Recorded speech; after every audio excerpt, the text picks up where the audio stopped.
Gautamiputra Satakarni cinema బాగుంది, కానీ ఇంకా బాగుంది అనిపించాలంటే ఎలాగుండాలో నాలో కలిగిన కొన్ని సంఘర్షణలను మీతో పంచుకుంటాను. ఇది సినిమా చూసిన వాళ్లతో మాత్రమే. సరేగానే ముందు చెప్పు, నీవు సినిమా చూశావా? అబ్బా, నాకే క్వశ్చనింగా? సినిమా చూశాను, బాగుంది. డైరెక్టర్ కు అభినందనలు చెప్పాలి. ఎందుకంటే ప్రధానంగా యుద్ధం బ్యాక్గ్రౌండ్ లో నడిచే ఈ చిత్రాన్ని తీయడానికి ఎందరో మనతో కాదని వదిలేసిన కేవలం 79 రోజుల్లో పూర్తి చేసి అనుకున్నట్టుగా సంక్రాంతికి ప్రేక్షకుల ముందు తెచ్చాడు దర్శకుడు. బాగుంది, కానీ స్క్రీన్ ప్లే ఇంకా ప్లాన్డ్ గా చేసుకుని ఉంటే బాగుండేది. గౌతమీపుత్ర శాతకర్ణి పాత్ర బాలయ్యకు షూట్ అయిందా? అంతా ఇంత కాదు. కృష్ణుడు, రాముడు, రాజు, రారాజు పాత్రలలో నటించిన నట సార్వభౌముడు ఎన్టీఆర్ తర్వాత అతని తనయుడు బాలయ్యకే ఆ పాత్ర షూట్ అయ్యింది అన్నట్టుగా బాగుంది. కానీ Balayya dress, hero entry, hero exposing ఇంకా బాగుంటే బాగుండేది. అలాగే బాలయ్యలోని బాడీ లాంగ్వేజ్ ను వివిధ రకాలుగా కెమెరా యాంగిల్స్ లో వాడుకుని అతనిలోని పూర్తి నటుణ్ణి పూర్తి స్థాయిలో చూపించి ఉంటే ఇంకా బాగుండేది. గౌతమీపుత్ర శాతకర్ణి టైటిల్ ఎలా అనిపించింది? టైటిల్ అదిరింది.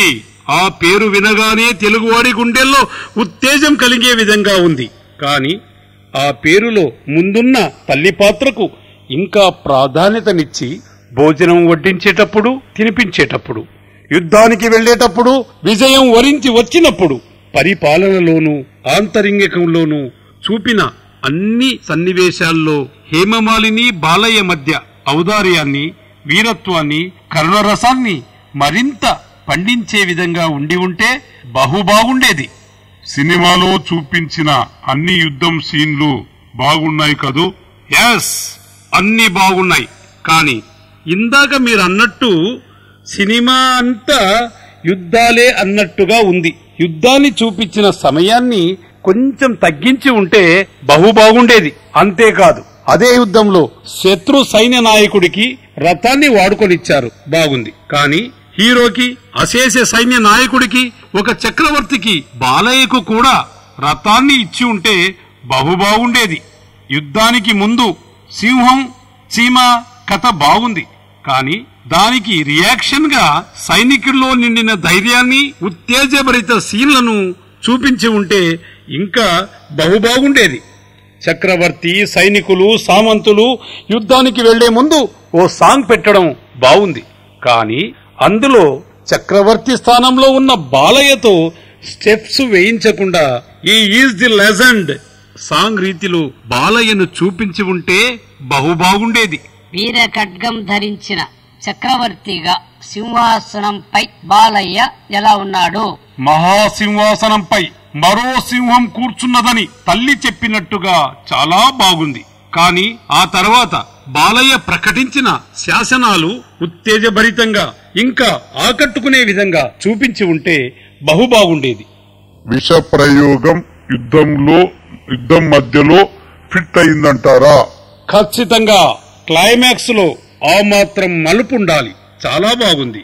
కానీ విష ప్రయోగం జరిగిన రీతి, ఆ తర్వాత వైద్యం చేసిన పద్ధతి ప్రేక్షకుల్లో సీరియస్నెస్, టెన్షన్ పుట్టించే విధంగా ఉంటే బాగుండేది.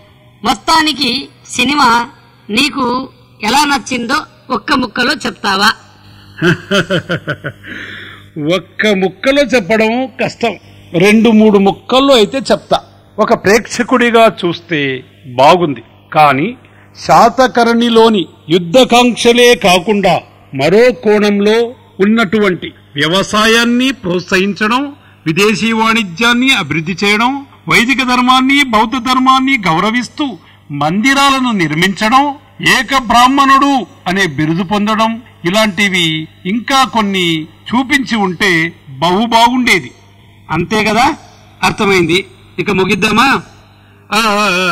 చివర్లో ఒక మాట, బలంలో భీముడు, కార్యసాధనలో అర్జునుడు, ఔదార్యంలో కర్ణుడు, సుపరిపాలనలో రాముడు అనిపించుకున్న ఓ తెలుగు చక్రవర్తిని చరిత్రలోంచి వెదికి మనకందించిన దర్శక నిర్మాతలకు, హీరో బాలయ్యకు, చిత్ర నిర్మాణ యూనిట్ మొత్తానికి మా కృతజ్ఞతలు. సాహో గౌతమీపుత్ర శాతకర్ణి, సాహో గౌతమీపుత్ర శాతకర్ణి.